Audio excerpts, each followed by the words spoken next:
I received some income today. I have these scheduled transactions that have popped up in my checking account, so I'm going to go take a look at those.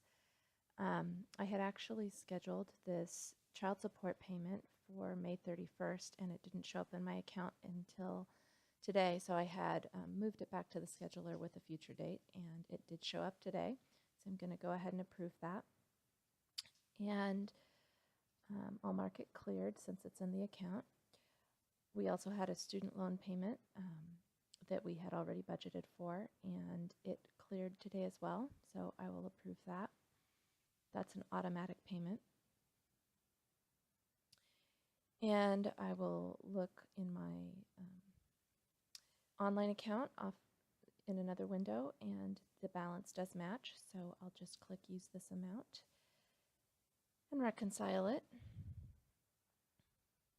Now the locked transactions show that at that time my running balance matched what was in the bank, so if there are any confusions in the future about what my balance is, I can always know that at that point it did match. This $25 that's uncleared is a check I plan to write next Sunday to the church, and it affects my working balance, not my cleared balance. The working balance is what I actually have available to spend. So on this child support, I've actually slated it as income for July, so that's going to impact my budget for July, not for June. The reason we did that is because even though child support has been very consistent for us, there's a chance it wouldn't show up on time or wouldn't show up, and I just want to be a little bit more buffered there and make sure we don't have to worry about that when we are budgeting the current month. So you can always choose the current month or the next month to apply income to, and sending it forward makes you be just that much more buffered.